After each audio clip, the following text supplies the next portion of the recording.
Bonjour à tous, ici Manga Anime Fan. On se retrouve aujourd'hui pour le classement du Shonen Jump numéro 28. Donc, avant donner Shonen Jump avec du One Piece, après ça, on a un mois pas de One Piece, ne l'oublions pas. On va me faire souffrir un petit peu si je suis comme ça. Mais bon, c'est pas grave, c'est la vie. Donc, passons sans plus tarder à la section, c'est que je vous dis, abonne-toi, like et commente, ça me fait toujours plaisir d'avoir des interactions avec vous. Et sans plus tarder, on parle du hors-classement. Donc, dans le hors-classement, cette semaine, on retrouve en couverture et en lead cover page la nouveauté Ruri Dragon. Ouais.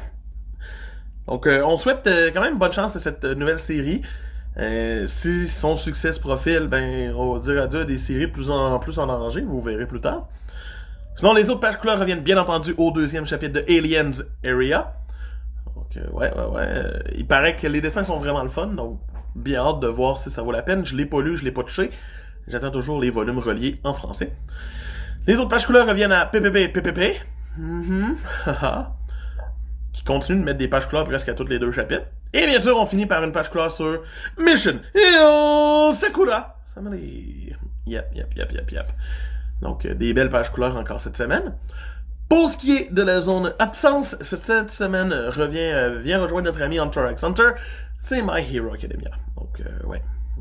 Et bien sûr, Black Clover, faut pas l'oublier, il fait partie de ces absents-là. Pour la zone nouveauté, on retrouve encore tout seul dans cette zone pour l'instant Super Smartphone. Il s'en sortira bientôt et les deux autres arriveront pour le remplacer. Maintenant, passons à la zone rouge.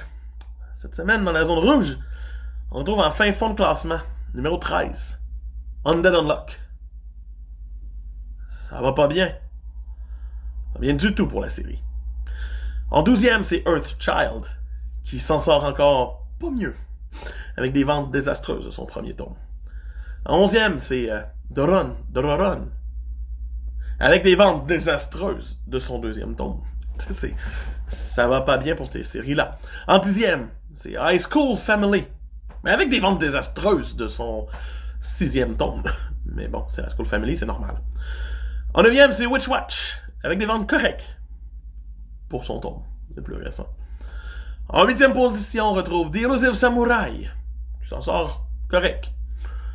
En 7e, vient Akane Banashi, avec des tomes très bonnes ventes pour son premier tome. En 6e position, on retrouve Blue Box. Petit lapsus. Mauvais magazine pour Blue Lock, mais Blue Box. En 5e, on retrouve Masho, qui continue de monter. Je suis content.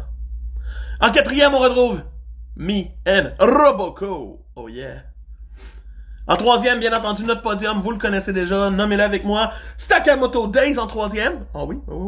En 2e, on retrouve Jujutsu Kaisen. Ben oui. Et en première place, bien entendu, ne se laisse plus aller, c'est One Piece. Donc, ouais. Pour ce qui est des issues du Jump numéro 29 des infos, on retrouvera en couverture et en lead color page One Piece pour promouvoir le film Red, ainsi que le nouveau jeu vidéo One Piece Odyssey. On retrouvera aussi des pages couleurs pour Ruri Dragon, Akane Banashi, ainsi qu'un nouveau one-shot. Donc, ça sent pas bon pour certaines séries, dont Doron et Earthchild, mais Undead Unluck a la tête un peu en train de couler sous l'eau. Tant qu'à moi. Et j'aime toujours autant la série. Mais bon. C'était Manga Anime Fan qui vous dit, ben, pour plus de contenu, c'est 7 jours par semaine. On continue. J'aime ça. Donc, à plus. Bye!